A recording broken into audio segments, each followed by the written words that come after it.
दर्शकों, आज हमारा टीम लक्ष्मी कॉलोनी साउथ की ग्राउंड रिपोर्टिंग करेंगे, जो पारदर्शी तरीके से आप सभी के बीच में रखा जाएगा। और वीडियो अच्छा लगे तो लाइक शेयर सब्सक्राइब अवश्य करें। आप देख रहे हैं बीएलसी न्यूज। आज हम सब पुनः अपने उसी कार्यक्रम को लेकर नगर निगम क्षेत्र में पहुंचे हैं, जिस कार्यक्रम की चर्चाएं लगभग क्षेत्रों में होनी शुरू हो गई है, क्योंकि यह कार्यक्रम ही ऐसा है। विकास हुआ है काम चलौवल, तो चुनाव में होगा धमचौवल। यह जो कार्यक्रम है, यह शब्दों के अनुरूप नगर निगम क्षेत्र के, मुजफ्फरपुर के नगर निगम क्षेत्र के वर्तमान वार्ड नंबर 1 से लेकर और वार्ड नंबर 49 तक का यह हाल सार्वजनिक रूप से देखने को मिल रहा है। और इस बात को लेकर आज हम सब पहुंचे हैं वार्ड नंबर 49 के एक ऐसे क्षेत्र में, जिस क्षेत्र में बड़ी बड़ी बिल्डिंगें बनी हुई है, जिस बिल्डिंगों को देखकर अगर कभी हवाई सर्वेक्षण करने के लिए माननीय बिहार सरकार मुख्यमंत्री नीतीश कुमार अगर घूमने निकलते होंगे, तो ये ऊपर से उनको लगता होगा कि वास्तविकता में जब मुजफ्फरपुर का ये वार्ड नंबर 49, जो कि पूर्वी छोर का अंतिम छोर है, इस जगह पर इतनी बड़ी बड़ी बिल्डिंगें बनी हुई है, तो यह सही रूप में स्मार्ट सिटी दिख रहा है। लेकिन वास्तविकता कुछ और ही है, जिससे हम रूबरू कराने के लिए आज पहुंचे हैं Lakshmi colony south. Lakshmi colony south, जो कि वार्ड नंबर 49 का ही एक सघन बस्ती है। सघन बस्ती इस मामले में कहा जा सकता है कि जब आप देखेंगे तो यहाँ सैकड़ों की संख्या में निवास स्थान बनी हुई है, लोग यहाँ रह रहे हैं, और सभी लोग इंटेलेक्चुअल पर्सन कहे जाने वाले लोग हैं। सभी लोग कहीं ना कहीं अच्छे पदों पर पदेन रहकर या तो अवकाश प्राप्त होने के बाद यहाँ घर बनाए हैं, या फिर इस शहर के अंदर में कहीं ना कहीं वो कार्यरत हैं और अपने निवास स्थान को लेकर इस जगह पर घर बनाए। हम आज जानना चाहेंगे इस क्षेत्र का कि क्या हाल है। यहाँ पर थोड़ा सा सेट तो बैठ रहा है कि विकास हुआ है काम चलौवल, तो चुनाव में होगा धमचौवल। वह इस बारे में शब्द थोड़ा सा सेट बैठ रहा है कि विकास हुआ है, लेकिन सिर्फ और सिर्फ पेपर पे हुआ है। और वह भी पेपर के मामले में मैं बता देना चाहूंगा कि ये रजिस्ट्री डिपार्टमेंट में ही सिर्फ विकास दिखा है, अन्य कहीं विकास नहीं दिखा है। रजिस्ट्री डिपार्टमेंट में जब आप जाएंगे तब आपको समझ में आएगा कि इस लक्ष्मी कॉलोनी साउथ के इलाके का किस प्रकार से विकास हुआ है। क्योंकि 2014-15 में जब यहाँ के कुछ लोग अपना रजिस्ट्री कराए थे जमीन का, उस समय इस जमीन का वैल्यूएशन 14 लाख रुपए के आसपास था। यानी कि लगभग 1.25 लाख रुपए के करीब में रजिस्ट्री चार्ज देनी पड़ी थी। यानी आप समझ सकते हैं कि रजिस्ट्री डिपार्टमेंट के लिए यह क्षेत्र विकासशील क्षेत्र नजर आया था, तभी वो इतना टैक्स लेकर के यहाँ की जमीन की रजिस्ट्री कर रहे थे। आज का जो वर्तमान स्थिति है, इसके बारे में हम यहाँ के लोगों से ही जानेंगे। एक लाइन और मैं आपको बता दूं कि इस क्षेत्र में ना तो सड़क है, ना नाला है, ना ही नल जल योजना की कोई सुविधाएं हैं, ना ही अन्य कोई जैसे बिजली पोल पे वेपर लाइट की सुविधाएं होती हैं। वो सब नदारत दिख रहा है। वो तो एक बड़ा संजोग है, वो एक संजोग ही माना जाए कि कम से कम बिजली जाने के लिए यहाँ पर खंभा एक गड़ा हुआ है। वह भी खंभा किस हिसाब से गड़ा हुआ है, यह भी एक बहुत बड़ा मुद्दा ही है बिजली डिपार्टमेंट के लिए, कि कोई आड़े है तो कोई तिरछे है। यानी वो भी पोल जो गड़ा हुआ है, वो कब यहाँ के लोगों के लिए विनाशकारी साबित हो जाएगा, इसकी भी कोई गारंटी नहीं है। क्योंकि जब यहाँ सड़क नहीं है, नाला नहीं है, और जल जमाव की समस्या मुजफ्फरपुर पूरे शहर के लिए जिस प्रकार से विकराल बनी हुई है, ऐसे स्थिति में इन पोलों का गिर जाना कहीं से भी आश्चर्यजनक नहीं दिखेगा। विशेष के लिए हम यहाँ के लोगों से जरा जाने कि यहाँ की क्या सब समस्याएं रही हैं। क्या नाम हुआ आपका? Sir Gautam sir. Gautam sir नाम हुआ इनका। आप बताएं, आप यहाँ पे कब से रह रहे हैं इस इलाके में? सर यहाँ से मैं 2016 से रह रहा हूँ सर, और पिछले साल पिछले 2 साल से पानी की समस्या से बहुत ज़्यादा, मतलब आप शहर के वार्ड में शामिल होने के बावजूद यहाँ कि लोग की नर्क की भांति जिंदगी इन्होंने बसर किया है सर। पिछले जून से लेकर आपको लगभग दिसंबर मिड तक लोग इतना इतना पानी, और प्रशासन के यहाँ कोई लेने वाला नहीं। एक मुश्किल से एक नाव दिया गया था जिससे लोग किसी तरह अपना गुजर बसर कर रहे थे।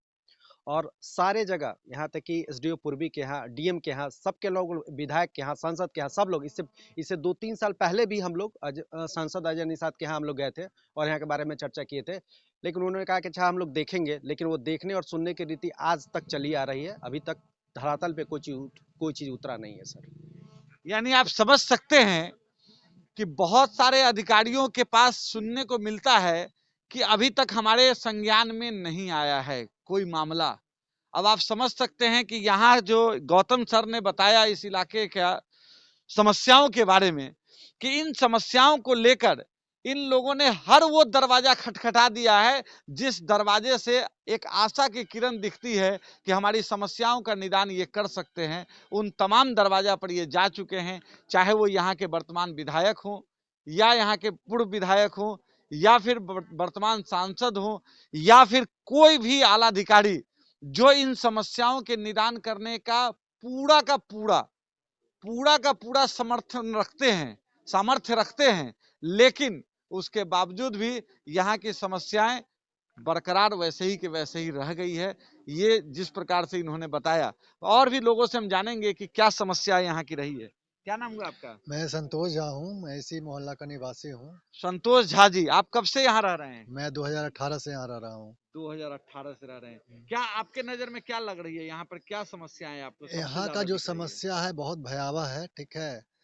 आप देखेंगे बरसात के समय में आपको लोग को घर छोड़ के चले जाना पड़ता है यहाँ से। जिनको रहना होता है या तो डूबना पड़ता है या फिर कमर भर पानी में, गर्दन भर पानी में हिल के जाना पड़ता है। बिजली का खंभा बोले कि लगा हुआ है, लेकिन उससे भी जान जाने की खतरा बनी हुई रहती है हमेशा। अगर गिर जाए तो कितने लोग उसमें जान जाएगी, कुछ नहीं कहा जा सकता है। मोहल्ला के सारे लोग मिल के गए नगर आयुक्त के पास, विधायक के पास, सब लोग। नगर आयुक्त का कहना हुआ कि आप लोग जब चौड़ में ज़मीन ले लिए हैं, घर बना लिए हैं, तो फिर यही स्थिति। हम पूछना चाहते हैं सब लोग कि नगर निगम में बस चौड़ में अगर नगर निगम बसा के रखिएगा आप, तो फिर क्या स्थिति होगी। हम लोग टैक्स देते हैं, हम लोग वोटर हैं यहाँ के, और उसके बाद कोई हम लोग को पूछने वाला नहीं होता है। देखिए, संतोष झा जी का जो दर्द, जिस दर्द पर मरहम लगाने के लिए हमारे अधिकारियों को तनख्वाह देते हैं हम लोग, यानी हम लोगों के तनख्वाह पे जो अधिकारी का परिवार चलता है, जो अधिकारी के बच्चे पढ़ते हैं, जो अधिकारियों का खाना पीना चलता है, वो जनता के टैक्स के बदौलत चलता है। उन अधिकारियों के द्वारा किस प्रकार से संतोष झा जी को यह कहा जाता है कि चौर में घर बना लिए हैं तो समस्याएं तो झेलनी पड़ेगी, जिस पर संतोष झा जी ने शायद वहां जवाब दिया या नहीं दिया, लेकिन आज बीएलसी न्यूज के चैनल के माध्यम से यह जवाब नगर आयुक्त महोदय तक ही नहीं बल्कि मुख्यमंत्री तक पहुंचाने की कोशिश की जा रही है कि चौर में जब निगम का एरिया है, जब निगम टैक्स वसूलने के लिए चौर में आ रहा है, तो सुविधाएं भी चौर में उन्हें देनी पड़ेगी। ये बातें स्पष्ट रूप से बीएलसी न्यूज के माध्यम से हम तमाम आला अधिकारियों को देना चाहेंगे कि आप यह कहकर पल्ला नहीं झाड़ सकते हैं, क्योंकि चौर में जो लोग रह रहे हैं उन्होंने जिस समय जमीन की रजिस्ट्री कराई थी उस समय भी बिहार सरकार को उतना ही कर दिया था जितने कर की डिमांड बिहार सरकार से हुई थी, वो अभी आवासीय भूखंड को लेकर के। जब एक बार आप आवासीय भूखंड को लेकर के आप टैक्स वसूली कर लेते हैं तो यह उसी समय से बिहार सरकार की जिम्मेवारी हो जाती है कि उस चौर को, जिस चौर में आपने आवासीय भूखंड के रूप में टैक्स वसूल किया है, उस आवासीय भूखंड पे तमाम वो आवासीय सुविधाएं मुहैया कराएं, जैसे कि रोड हो, नाला हो, बिजली के खंभे हो, वेपर लाइट्स हो, नल जल की सुविधाएं हो, यहाँ तक कि आगे आने वाले दिनों में गैस पाइपलाइन की सुविधाएं हो। सारी सुविधाओं से उस इलाकों को सुसज्जित करने की जिम्मेवारी अगर किसी की है तो वह सिर्फ और सिर्फ बिहार सरकार की है। अभी हम और भी लोगों से जानेंगे कि क्या सब यहाँ पर समस्याएं इन लोगों के नजर में है। क्या नाम हुआ आपका? मुकेश कुमार नाम हुआ। क्या करते हैं आप मुकेश जी? बिहार सरकार में गवर्नमेंट जॉब में। गवर्नमेंट जॉब में है बिहार सरकार में। इस मोहल्ला में लगभग लोग हैं कि अपने बच्चे को पढ़ाने के लिए या जॉब वाले लोग हैं, और बीते जून महीने से लगभग 4 महीने हम लोग जो जिल्लत भरी ज़िंदगी जिए, नाव से यात्रा करना पड़ा। 70 फैमिली का ये पूरा मोहल्ला है, जिसमें एक नाव दिया गया था, वो भी खाना पूर्ति। कभी वो नाव चालक जो है आता था, कभी नहीं आता था। हम लोगों के लिए एक ये स्मार्ट सिटी में रहते हुए ये अच्छा हुआ कि हम सभी घर वाले जो है मोहल्ला वासी नाव चलाना सीख लिए, अपने जैसे तैसे अपनी जीवन यापन किए। अगर वो एक दूसरे को कोऑपरेट नहीं किया गया होता तो आज हम लोगों के बच्चे स्कूल तक नहीं पहुंचते, हम लोग अपनी जॉब को नहीं कर पाते। 2013 से लगभग हम लोग यहाँ इस मोहल्ला में एक दो करते करते अब 70 फैमिली का ये परिवार पूरा मोहल्ला बस गया। यहाँ लगभग 4 महीने 120 दिन हम लोग पानी में डूबे रहे। कोई भी ऐसा मोहल्ला का घर होगा नहीं जिसमें नीचे सतह में पानी नहीं हो। और यहाँ के सांसद विधायक अभी तक नहीं पहुँचे। यहाँ जैसे तैसे हम लोग पार्षद के यहाँ दौड़ के, नगर निगम में दौड़ के, यहाँ की महिलाएं, यहाँ की बच्चे डीएम तक गए, लेकिन वो लोग भी कहे कि हमको समझ में नहीं आ रही है कि हम इसको पानी कैसे निकालें। खाना पूर्ति के नाम पे एक पंप सेट दिया गया जो लगभग महीनों तक चलती रही, और जब इतनी बड़ी मोहल्ला हो उसमें एक पंप सेट से पानी कितना निकलेगा। अभी भी जहां हम लोग खड़े थे इस पे लगभग 7 से 8 फीट पानी था, और ये पूरे मतलब रोहुआ वाली जो बेला की रास्ता है उससे कन्हौली की रास्ता को जोड़ती है। इतनी लंबी मोहल्ला, शायद ही हमारे वार्ड नंबर 49 में पहला ये मोहल्ला होगा, लेकिन ये नरकीय स्थिति है यहाँ की। और अगर इसको नहीं देखा गया तो हम लोग अभी मतलब यहाँ से 10 कदम की दूरी पे चलेंगे तो आज भी रोड पे पानी है कि वो घर वाले लोग अभी भी उस रास्ते से नहीं जा पाते हैं। अगर नहीं देखा गया इसको, अगर कुछ जल्दी किया गया तो फिर हम लोग आने वाले 1 से 2 महीने बाद फिर उसी नरकीय जिंदगी में जीने को विवश होंगे। आपने सुना मुकेश जी के दर्द को कि ये तमाम आला अधिकारियों तक यहाँ के बच्चे लोगों ने भी जाकर के गुहार लगाने का काम किया, यहाँ की महिलाओं ने भी गुहार लगाने का काम किया, लेकिन अधिकारियों के पास सिर्फ और सिर्फ ये कहकर निकल जाना कि इस पानी का समस्या का निदान हम कैसे करें। ये बड़ा ही भारी चिंतनीय विषय है, खास करके आज के डेट में। जो यह डेट, मैं बार बार डेट इसलिए याद दिलाने की कोशिश करता हूं दर्शक बंधुओं को कि ताकि किसी को यह ना लगे कि यह कोई पुरानी सीन को क्रिएट तो नहीं किया गया है। क्योंकि अधिकारियों के नजर में, आला अधिकारियों तक जो खबर पहुंची हुई है उस नजर में मुजफ्फरपुर में जल जमाव की कोई समस्या अब नहीं रह गई है। लेकिन मैं आज भी आपको बताऊं, मुकेश जी के कथनानुसार आज भी इस इलाके में 25 से ज्यादा घर ऐसे हैं जो जल जमाव से आज भी त्रस्त हैं। वह आज भी उस जल जमाव की समस्याओं को झेल रहे हैं, जबकि आज का डेट है 8/2/2022। यानी आप समझ सकते हैं, सॉरी 7/2/2022, यानी आप समझिए ये 2022 का बसंत पंचमी का महीना है। यानी बरसात कब की खत्म हो चुकी है। बरसात के बाद जो ठंड आई है वह ठंड भी अब अंतिम चरण पर जाकर आज बसंत पंचमी आ चुका है। फिर भी आज भी यहाँ पर जल जमाव की समस्या है, और इसके बावजूद भी आला अधिकारियों को, या उन सीधा भाषा में कह लिया जाए कि उन निकम्मे जनप्रतिनिधियों को, जिन जनप्रतिनिधियों को यहाँ की जनता ने सिर्फ इसीलिए चुनकर भेजने का काम करते हैं सदन में कि ताकि इनकी तमाम सामाजिक समस्याओं का निदान वो कर सके, लेकिन उन लोगों के पास निदान नाम का कोई चीज नहीं है। यहां तक कि वो देखने भी नहीं आ रहे हैं। उसके पीछे के एक कारण भी है। यहाँ नहीं देखने आने के पीछे मूल कारण यह है कि चूंकि यह 70 घर का मोहल्ला है, और 70 घर के मोहल्ले के समस्या का निदान करने की इनकी कोई चेष्टा इसलिए नहीं होती है कि चूंकि इनकी सिर्फ उतना ही मंशा होती है कि मैं उस एक घर की समस्या के लिए पहुंच जाऊं जहां से हमारी राजनीति पूरे देश लेवल पर चमक जाए। ये 70 घर की अगर समस्या निदान करेंगे तो बहुत से बहुत 70 घर में ही मैसेज जाएगा, जबकि आज के राजनेताओं का सिर्फ इतना ही मंशा होता है कि एक घर में चला जाओ और पूरे देश में छा जाओ। इसलिए ये सारी दुर्गतियां इस क्षेत्र में देखने को मिल रही है। हम एक और शख्स हैं, हमारे युवा साथी हैं, क्या नाम हुआ आपका? मेरा नाम सुमंत कुमार हुआ और मैं छात्र हूँ। मेरा एग्ज़ाम अक्टूबर मंथ में था और मैंने गांव जाकर ही एग्ज़ाम दिया। यहाँ से आधे लोग तो घर छोड़ के ही जाना पड़ा क्योंकि यहाँ 5-6 फीट पानी लगा हुआ था। तो आना जाना इतना मुश्किल था, जो घर छोड़ना पड़ा यहाँ का और गांव में जाकर रहना पड़ा। जॉब वॉब जो भी हो, मेरी माँ जॉब करती है, वो भी गांव से ही अप डाउन की।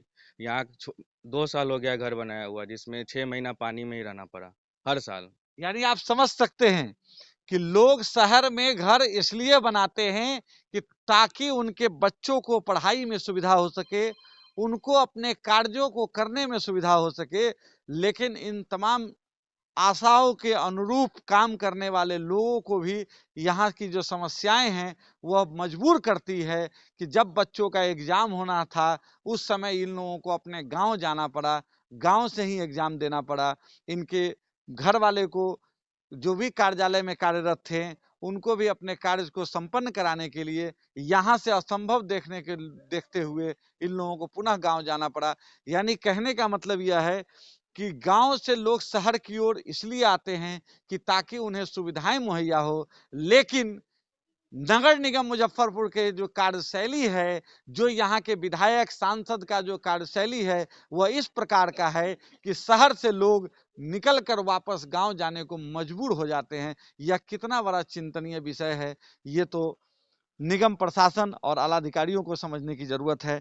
हम कुछ ऐसे लोगों से मिलेंगे जिनको कितनी कठिनाइयों का सामना करना पड़ा होगा, क्योंकि ये जो महिलाएं हैं, ये महिलाओं का दर्द हम समझते हैं कि किसी भी घर में रहने पे अगर सबसे ज्यादा अगर किसी को कष्ट होता है तो वह उन महिलाओं को होता है, क्योंकि उन्हें पूरे के पूरे 24 घंटे अपने घरों में रहना पड़ता है। उस घर के जो मर्द होते हैं वो तो कभी कभी घर से बाहर निकल कर अपना इधर उधर काम में व्यस्त होने की वजह से थोड़ा सा सितम कम भी झेलते हैं, लेकिन महिलाओं को जो दर्द झेलना पड़ा होगा इस समस्या को लेकर, जरा इनकी जुबानी से हम समझे कि इन्हें क्या सब कष्ट हुआ है। क्या नाम हुआ आपका? मीना चंद्रा। मीना चंद्रा जी हैं। हम लोग क्या समस्याएं रही हैं आपके हम लोग यहाँ? 14 में यहाँ घर बनाए। रेलवे से रिटायर करने के बाद सारी पैसा जितनी हम लोग को मिला वो सारे पैसा हम लोग घर में इन्वेस्ट किए और घर बनाए। हम लोग यहाँ 9 साल हम लोग को कोई दिक्कत नहीं हुआ है, लेकिन 2 साल से हम लोग को वो परेशानी है जो हम लोग घर में 10 बीमारी के शिकार बन गए हैं। हार्ट के पेशेंट होते जा रहे हैं, माइंड के पेशेंट होते जा रहे हैं। हम लोग की तबीयत अब ठीक नहीं रह रही है, चाहे जितना भी खा लो, जितना इलाज करा लो, हम लोग सही नहीं रह रहे हैं। ये घबराहट हम लोग को और परेशान किए हुआ है और आने वाले दिनों में हम लोग के साथ क्या होगा उसका डर भय पकड़ा हुआ है हम लोग को। पूरा इतना पानी हेलकर हम लोग रोड पर निकलते थे, न साग मिलता था, न सब्जी, न दूध, न दवाई। और हम 2 रहते थे, हमारे हस्बैंड रिटायर है रेलवे से, हम दोनों यहाँ घर बना के रह रहे हैं। और हम लोग को इतनी परेशानी थी कि रात में कुछ भी होता हम लोग को किसको बुलाने हम लोग जाते। मेरे बहुत संबंधी हैं, लेकिन उतना पानी हेल के रात में कौन आता। यहाँ इतने सांप, इतने सब कुछ है कि पानी था, कौन आता हम लोगों ने। एक नाव का सुविधा था, हम 70 घर उससे जाते थे रोड पर, सिर्फ रोड पर निकलते थे। एक नाव से हम लोग वहां जाते थे। बताइए एक नाव कितने बीमारी को रात में निकाल सकता था, समझे। रात में तो शाम में 5 बजे चला ही जाता था। इसलिए हम लोग बहुत घबराए हुए हैं। प्रशासन से मेरा अनुरोध है, उनसे उम्मीद है, उनसे आशा है, उनको मैं प्रणाम कर रही हूँ कि जल्दी से जल्दी वो लोग ध्यान दे इस मोहल्ला पर और मेरा रोड और नाला का जल्दी निदान करें। नहीं तो उनके दरवाजा पर हम लोग जाके धरना देंगे, रात भर दिन भर वहीं रहेंगे। यानी आप समझ सकते हैं कि क्या दर्द है इन लोगों का, कि आज स्थिति ऐसी बन गई है कि इन लोगों ने पूरे जीवन जो जिस भी कार्य में ये लोग संलिप्त थे, जैसा कि इन्होंने बयां किया कि रेलवे में इनके हस्बैंड जॉब करते थे, पूरी कार्यकाल के दौरान एक सपना देखा था इन्होंने कि जब रिटायर करेंगे तो कहीं पर सुख से चैन से एक आसिया बनाएंगे और उस आसिया में सुख के साथ रहेंगे, जिस पर पूरा का पूरा ये जल जमाव ही पानी नहीं फेरा, बल्कि इस पर पूरा पानी फेरने का अगर कोई काम किया है तो वह यहाँ का नगर निगम प्रशासक किए हैं, या फिर कह लीजिए कि यहाँ के जो जनप्रतिनिधि हैं उनकी उपेक्षा का शिकार ये लोग हुए कि आज इनकी तमाम तमन्नाएं जो सुख चैन से रहने की थी उन सब पे पानी फिर गया है और आज स्थिति ऐसी बन चुकी है कि बीमार होने की संभावनाएं इनको दिख रही है इस स्थिति को लेकर के। अभी और सारी महिलाएं हैं, मैं उनसे भी जरा जानूंगा कि क्या सब समस्याएं यहाँ पर रही हैं। क्या नाम हुआ आपका? सिंधु झा। मैं सिंधु झा बोल रही हूँ। मैं 2012 में ये जमीन मैंने रजिस्ट्री हुआ था, जिस समय इसका रेट था 12 का लेवल था, 12 लाख का लेवल था और इसका रजिस्ट्री चार्ज था 7 लाख का, माने वही 13.5 पूरा पड़ा था। ठीक है ना। आज के डेट में हम घर बनाए तो 2000 एक ही बताइए, कितना जमीन लिए थे उस समय? 1 कट्ठा लिए थे हम। 1 कट्ठा जमीन। आपको कुछ है जानकारी कि 1 कट्ठा का जो जमीन आपने लिया, अच्छा। वो सड़क से जो जमीन थी आपकी, वो कितनी चौड़ाई की थी? इसकी फ्रंट जो चौड़ाई है 29-30 के फ्रंट। सोचिए, 29 30 फीट चौड़ाई, यानी कि इनके दरवाजे पे जो सड़क थी वो मात्र 30 फीट था। इनका जो हक सड़क का मिलना चाहिए था वो 30 फीट का मिलना चाहिए था। अब आप सोचिए कि बिहार सरकार ने इनके उस जमीन की रजिस्ट्री को लेकर इनसे 1.25 लाख रुपया लिया। 1.25 लाख रुपया, गौर कीजिएगा। किसी भी जमीन की रजिस्ट्री को लेकर प्रबंधन विभाग जो है, जो निबंधन विभाग जो है, वो टैक्स लेती है। और वो टैक्स किस बात का लेती है आप जरा सोचिए। 30 फीट फ्रंट, यानी सड़क के सामने जो इनको हिस्सा मिला वो 30 फीट का मिला और 30 फीट चौड़ाई, समझिए 30 फीट लंबा और मैक्सिमम ये 12 या 14 फीट चौड़ा होगा। यानी आप समझ सकते हैं कि लगभग 400-450 स्क्वायर फीट जमीन था। जिस जमीन की सड़क बना दी गई होती तो हम समझते हैं कि उतनी चौड़ाई की सड़क बनाने में मुश्किल से मुश्किल मैक्सिमम आज के भ्रष्ट ठेकेदारों के द्वारा भी अगर काम किया जाएगा तब भी 50 से 60 हजार रुपया में वो सड़क तैयार हो सकती थी इनके 30 फीट के सामने। यानी आप समझिए कि अगर ऐसा ही रूल, ऐसा ही कानून बिहार सरकार में बैठे हुए लोग अगर बना दिए होते तो शायद ये समस्याएं कभी नहीं उत्पन्न होती जो समस्याएं आज हो रही हैं। इसलिए हम इन महिलाओं की जो दर्द है, इस दर्द को इसलिए इतना डीपली बयां कर रहे हैं कि ताकि मुख्यमंत्री तक ये बात पहुंच सके, नगर विकास आवास मंत्रालय तक यह बात पहुंच सके। क्योंकि नगर को बसाने का, नगर को संभालने की अगर किन्हीं की जिम्मेवारी है तो वो है नगर विकास आवास मंत्री। बताइए सिंधु झा जी। उसके बाद क्या जो रजिस्ट्री हुआ उसके बाद किसी तरह इस बच्चे के पढ़ाई के साथ घर का सोचे के लिए हैं तो घर का भी कुछ काम कर दे, क्योंकि गांव का माहौल में अब मार्केट हम लोग मार्केट समझ कर, नगर निगम मार्केट समझ के लिए थे तो बच्चे के पढ़ाई लिखाई थोड़ा रहन सहन भी थोड़ा बदलाव होता, इसलिए घर बना। घर बनाने का हम लोग 19 में यहाँ पर शिफ्ट कर गए, गृह प्रवेश हुआ। उसके बाद फर्स्ट बार तो पानी आया लेकिन नॉर्मल था, कुछ था। उसके बाद जो 2021 में जो पानी आया है, इतना पानी था, लेवल पानी माने सीना के ऊपर पानी था। उस पर नाव, ये जो आपको प्लीन थी सब दिख रही है, कुछ नहीं, इसके ऊपर से नाव चल रही थी। यहाँ पर मेरे हस्बैंड जी हैं, वो यहाँ पर जॉब नहीं करते हैं। मेरा बेटा है तो वो यहाँ पर NIT पटना में एडमिशन है तो वो यहाँ पर नहीं था, उसका क्लास रेगुलर चला, ऑनलाइन ही क्लास चल रहा था। अब इतने पानी में एक नाव सहारा मिला हुआ था, वो भी इतना 50 घर है, 70 घर है, 70 घर है, उसके लिए एक नाव के सहारा है। ये भी नहीं नगर निगम से हुआ, चाहे DM से, जो भी उन लोग ये नहीं है कि 2 नाव दे दिया जाए जो माने दोनों तरफ का, जो इस मोहल्ला में जितने 70 घर उन लोग को सहारा मिले, वो भी नहीं हुआ। और दूसरी नंबर हम लोग सब्जी के लिए, दवा के लिए, हर चीज के लिए हम लोग परेशान रहे, समझे कि नहीं। उसमें भी नाव जो था, हम लोग सोचते कि चलो परेशानी से किस तरह निकलते थे कि चलो इसमें हम नगर निगम जाएं, विधायक के यहाँ जाएं। उसमें नाव पर हम लोग बैठते थे गिर के, समझे, गिर के हम लोग जब 2 बार 3 बार हम लोग नाव पर बैठे, गेट से गिर के हम लोग को कैंपस से पानी बहुत ज्यादा घुस गया था। और नाव पर बैठने के लिए जब हम लोग बैठते थे तो हम लोग नाव पर चढ़ने के दौरान 2-3 बार हम गिर चुके पानी में, नहीं चढ़। फिर उस हालत में भी हम यहाँ पर विधायक जी के यहाँ गए, विधायक जी के यहाँ गए, फिर माने नगर आयुक्त गए। नगर आयुक्त में बात हम रखे, सर हम लोग बुरी तरह से फंसे हुए हैं, हम लोग की इस समस्या से आप लोग उभारिए। वो बोले कि क्या पता नहीं, तो आपको अगर विश्वास नहीं होती तो आप चलकर मेरे मोहल्ला में आप जाकर देखिए क्या है। तो वो बोले नगर निगम सर बोले कि नहीं, ऐसे तो अनदीना आप लोग बुलाएंगे नहीं, जब आप लोग परेशान है, ऐसा स्थिति जब पानी लगा तो आप हमको बुला रहे हैं, हम क्या कर सकते हैं, आप लोग हैं। सो चौड़ में घर बनाए हैं, समझे, चौड़ में घर बना है तो हम इसमें क्या कर सकते हैं बताइए। जिस समय हमने जमीन लिया था उसमें तो ये नहीं बोले कि आप चौड़ में घर ले रहे हैं तो उसका रजिस्ट्री चार्ज इतना क्यों ले रहे हैं, ठीक है ना। आज के डेट में हम सोच रहे हैं कि घर बनाकर फंस गए हैं, यहाँ पर घर बनाए फंस गए। अगर पंचायत में हम घर बनाए रहते तो हमको पंचायत से, मुखिया से कुछ सुविधा मिला रहता, लेकिन नगर निगम में घर बनाकर हम लोग कुछ सुविधा नहीं। यहाँ तक विधायक के यहाँ भी 2-3 दिन पहले हम लोग गए, कल हम सांसद के हम लोग दौड़े, फिर कल पार्षद के यहाँ दौड़े। जिस समय पानी लगा हुआ था उस समय हम लोग पार्षद का घेराव किए, वो भी छुप जाती थी, ऐसा स्थिति था। हम लोग कोई सहारा नहीं मिल रहा था, जो कहाँ जाए, क्या उपाय है, कुछ नहीं।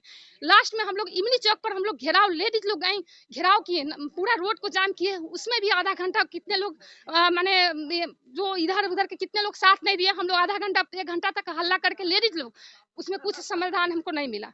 आज है हर जगह दौड़ रहे हैं, सब लोग कह रहे हैं हाँ हाँ आश्वासन दे रहे हैं, उसका हमको कुछ नहीं लग रहा है कि कुछ। एक बार भी विधायक जी बोले, हम विधायक जी 2-3 दिन पहले बात उनसे किए थे, विधायक जी तो बोले कि हाँ हाँ बारिश के सीजन है, बारिश 2-3 दिन से हो रही है, बारिश का धूप होगा तो फिर माने हम आपके मोहल्ला में आएंगे। लेकिन विधायक जी भी वो भी अपना पल्ला झाड़ रहे हैं, नगर निगम भी वो भी ये कर रहे हैं, और पार्षद के यहाँ जा रहे हैं तो पार्षद जी बोल रहे हैं कि सब आश्वासन देकर, लेकिन कोई इनका मैंने ध्यान नहीं है। जो अगली बार अब होगी तो उसमें क्या होगा, इन लोग के साथ कैसे इसमें रहेंगे। मैंने एक बार जो हुआ उसके साथ दोबारा इन लोग के साथ ऐसा नहीं हुआ। कुछ तो उपाय करना चाहिए, लेकिन कुछ उन लोग से हमको अभी हेल्प ना, कुछ मैंने उन लोग का ये नहीं है। जो हम लोग कैसे, हम लोग बहुत टेंशन में है, इस तरह पानी का इतना यहाँ पर जमा हुआ था। समझ, ये स्थिति है इनके बयान से, और कुल मिला जुला करके जो सारी स्थितियां आ रही हैं वह एक ही आ रही है कि पिछले बार जल जमाव बहुत बड़ा लेवल पर था। 2021 में जो पानी आई इसका बहुत लेवल बड़ा था। हमारे बीच कुछ लोग हैं जो ये बताएंगे कि 2021 का या 20 का जो पानी का लेवल एकाएक इतना ज्यादा हुआ, इसके पीछे का कारण क्या था। पहले आप वो कारण बताएं कि यहाँ पर पानी इतना क्यों आ गया, कैसे आ गया। ये पहले क्या जो नाम हुआ आपका। रविंद्र कुमार झा, लक्ष्मी कॉलोनी साउथ में रहते हैं, 49 नंबर वार्ड है। हम यहाँ पर 17-18 में जमीन रजिस्ट्री कराए रह रहे हैं, और उसके बाद से पानी नहीं आया था। जो गौशाला पूरा मुजफ्फरपुर का पानी है, वो पानी इस 2 साल से यहाँ पर आकर के टोटल मोहल्ला में पूरा जमाव कर देता है। और जाम होने की वजह से हम आ रहे थे रात में, पंडित है अपना काम करके खाते हैं, गरीब आदमी है। यहाँ पर इतना पानी लगा हुआ था जो डांड से नीचा। आप ये एक बड़ा मार्केबल शब्द आया है, बहुत मार्केबल शब्द आया कि गौशाला में पानी का जमाव होता था। ये चूंकि क्या नाम बताया आपने, रविंद्र झा, जो कि एक सामाजिक कार्यकर्ता के रूप में जहां तहां अपना घूमते भी रहते हैं, तो इनको ये नॉलेज में है कि गौशाला की जमीन में जो पानी आता था। गौशाला के बारे में मैं थोड़ा सा डीपली इसलिए बताना चाहूंगा, मस्जिद चौक से थोड़ा सा जब आप उत्तर की ओर देखेंगे तो एक जगह है जिसका नाम है रामबाग चौड़ी। उसके बीच में गौशाला की बहुत बड़ी भूखंड है, बहुत बड़ी भूखंड है, जिस भूखंड में पिछले कई वर्षों से, मुझे लगता है कि शायद 20-25 वर्षों से कह लीजिए उसको तो भी कम होगा, पूरे शहर के जो पूर्वी क्षेत्र है, चाहे वो पक्की सराय चौक हो, चाहे वो पक्की सराय चौक हो, एक मिनट, चाहे वो पक्की सराय चौक हो, बनारस बैंक चौक हो, चतुर्भुज स्थान चौक हो, पूरा रामबाग इलाका हो, इन तमाम इलाकों का पानी घूमते घूमते वो आता था मस्जिद चौक से होकर गौशाला की जमीन में। लेकिन 2017 की बाढ़ की त्रासदी जो रामबाग चौड़ी को झेलना पड़ा था, उस समय जो लोगों ने सजगता दिखाई और सजगता का परिणाम हुआ कि मस्जिद चौक पर से गौशाला में जाने वाले नाला को बंद कर दिया गया, और प्रशासनिक निकम्मेपन वहां पर वो दिखी कि उतनी बड़ी जल निकासी का जो साधन बना हुआ था वो गौशाला का जमीन, उसका जो जल निकासी का दूसरा विकल्प उनको बनाना चाहिए था, जिसकी ओर उन लोगों ने 2017 से ही ध्यान देना बंद कर दिया। नतीजा यही हुआ कि 2020 में वही पानी का बहाव सीधा बढ़ते हुए इस क्षेत्र की ओर मुड़ गया, और नतीजा यह हुआ कि यह पूरा का पूरा आवासीय भूखंड, इसको भले ही नगर आयुक्त महोदय इसको चौर कहते हों, लेकिन हमारे नजर से तो यह दिख रहा है कि यह एक आवासीय भूखंड है। इस आवासीय भूखंड में वो पानी आकर के जमा हो जा रही है, जिसका परिणाम है कि ये 2 सालों से यहाँ पर जल जमाव की विकराल समस्याएं बनी हुई हैं।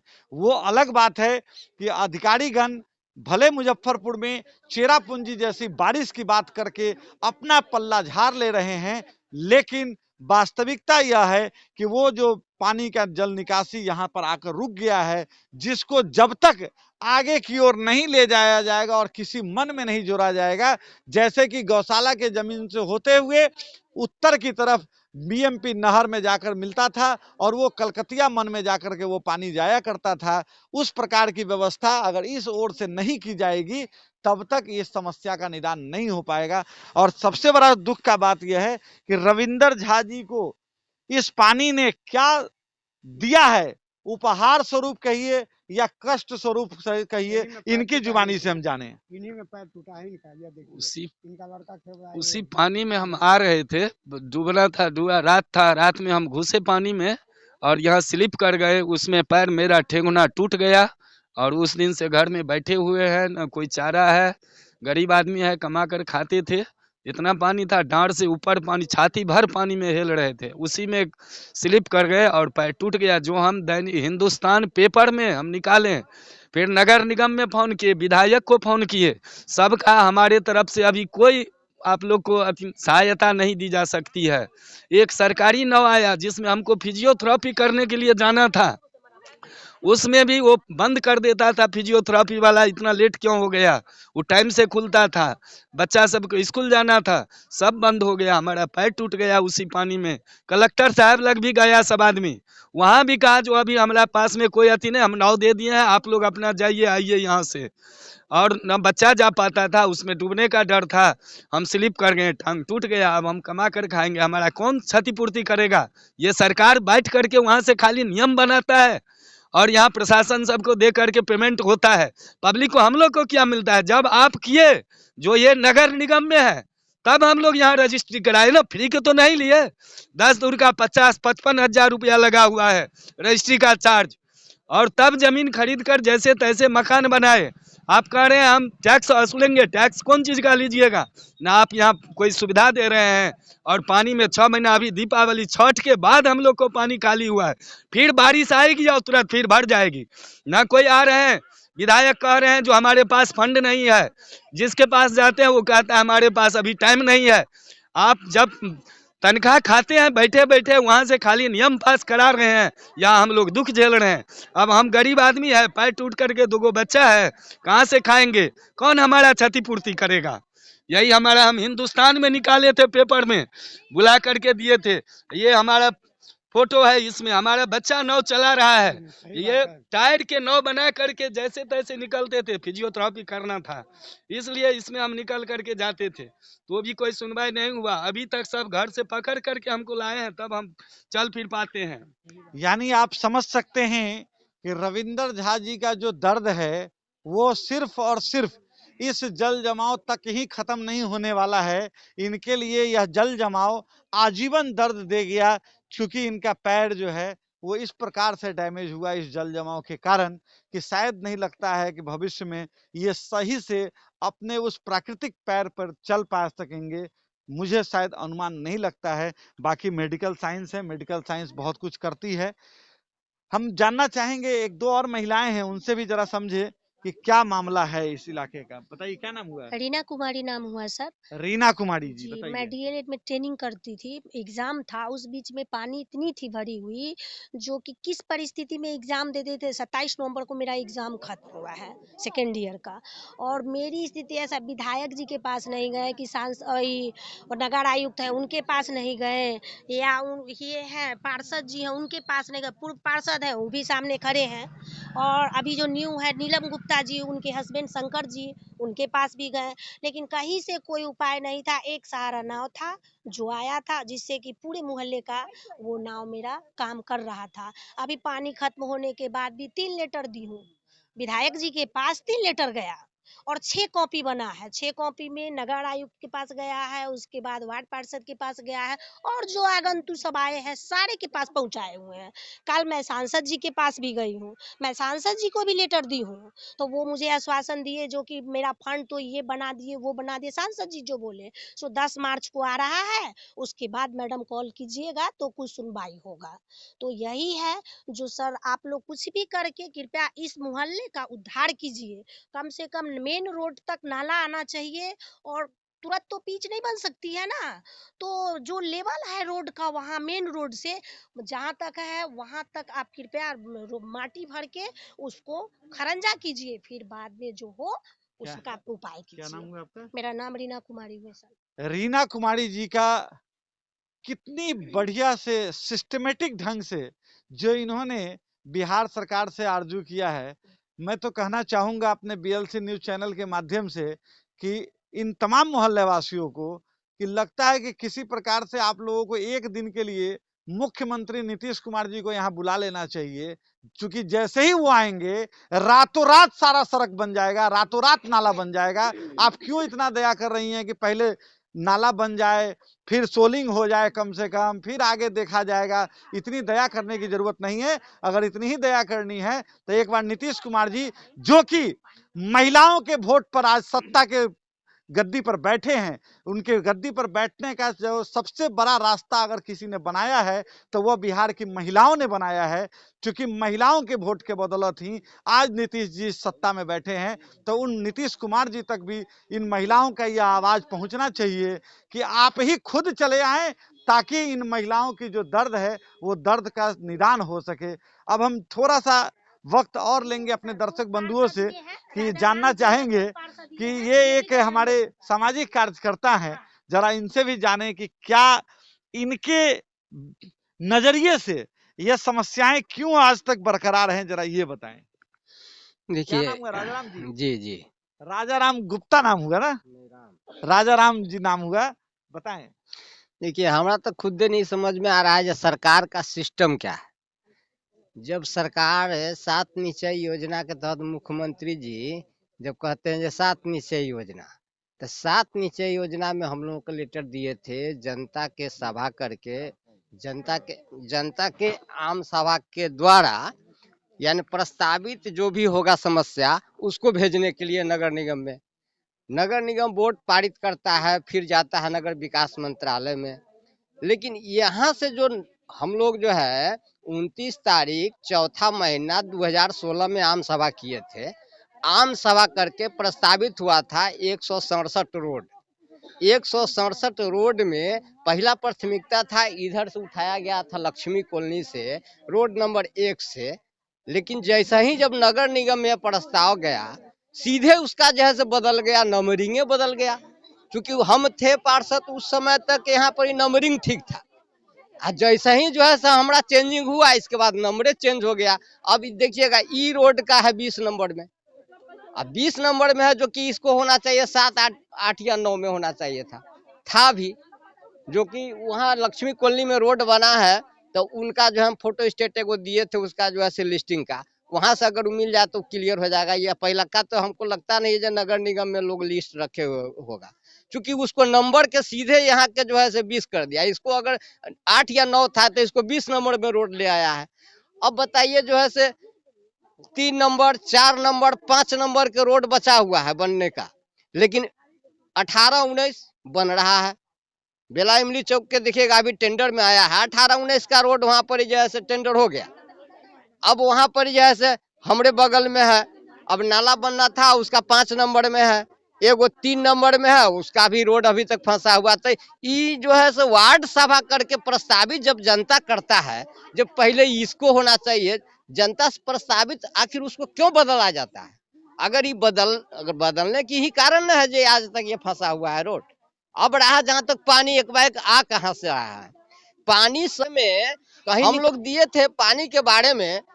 मिठनपुरा चौक से धेनपट्टी होते हुए नहर में पानी फेंकने का जो है मतलब अथी, बेला चौक होते हुए, रहुआ होते हुए मैनका मन में ले जाने के लिए दिए थे। बेला इमली चौक से लेप्रोसी मिशन होते हुए ले जाने के लिए मैनका मन में दिए थे। तो इस शहर का पानी जो है से लगभग आधा शहर का पानी हमारे वार्ड में आता है, खास करके 48 और 49 में पूरे आधा शहर के पानी इधर आता है, तो यहाँ के लोग डूबेगा ही ना। पूरे शहर के आधा शहर का पानी जब यहाँ आएगा और शहर का जल का निकासी कोई ठोस है नहीं, तो एकदम निश्चित है जो लोग डूबेगा। अब लोग डूब रहा है तो लोग कहते हैं कि चौड़ में खरीद लिए जमीन। हम लोग से पूछा जाता है जो पानी कहाँ निकला। आप सोचिए कि क्या दर्द है। ये सामाजिक कार्यकर्ता ही नहीं बल्कि पूर्व पार्षद भी रह चुके हैं, यानी निगम सरकार के एक हिस्सा भी बन के रह चुके हैं। इनका जो बयान अभी आपने देखा वो तो ठीक लग रहा है कि जैसे किसी बड़े डॉक्टर के यहाँ लोग इलाज कराने पहुंचते हैं और अपना पुर्जा नंबर से लगाते हैं और वहाँ कंपाउंडर घोटाला कर देता है और नंबर ऊपर नीचे कर करके उस बेचारे पेशेंट की जान ले लेता है।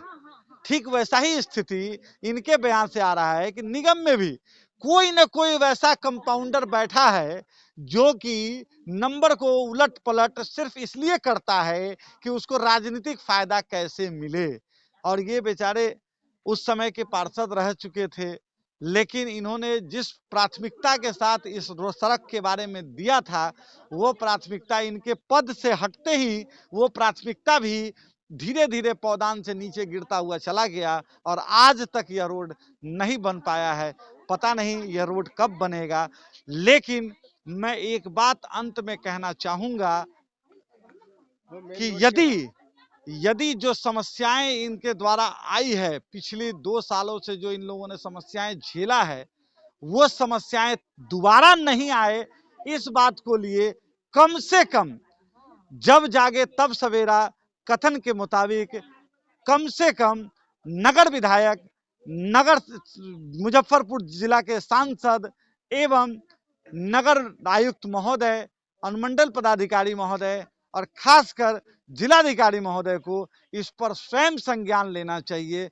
वैसे स्थिति में, जिस स्थिति में स्मार्ट सिटी के नाम पर करोड़ों करोड़ों रुपए का काम चल रहा है और वैसे स्थिति में कौड़ियों में होने वाला काम आज भी हाशिए पर पड़ा हुआ है। इस बात को लेकर हम सीधा इस BLC न्यूज चैनल के माध्यम से नगर विकास आवास मंत्री तारकिशोर जी तक इस आवाज को पहुंचाना चाहते हैं।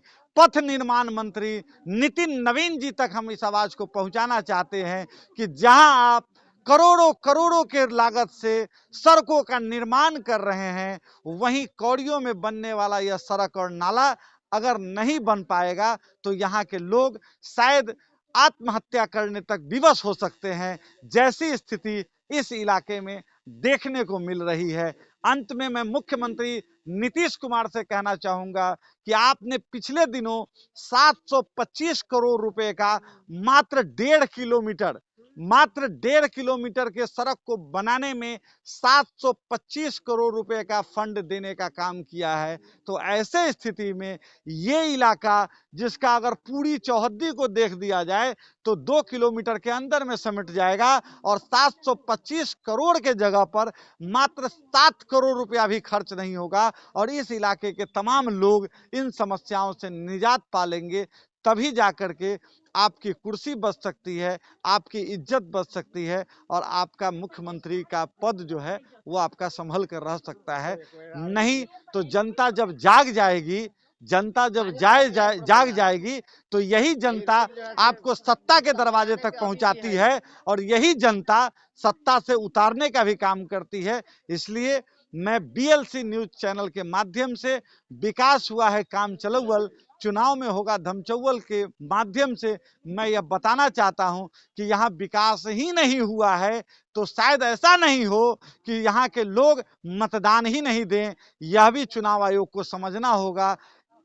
ग्राउंड रिपोर्टिंग के लिए साईं सेवादार अविनाश कुमार, और आपसे अंत में निवेदन करता हूं कि इस रिपोर्ट को आप जितना ज़्यादा से ज़्यादा लाइक, शेयर और सब्सक्राइब करेंगे उतनी ज़्यादा आप इन लोगों की सेवा के साथ साथ मानव सेवा कर सकते हैं। मानव जीवन रक्षार्थ आप इस न्यूज को अधिक से अधिक शेयर करें, इतना शेयर करें कि यह सीधा नीति आयोग भारत सरकार तक पहुंच सके।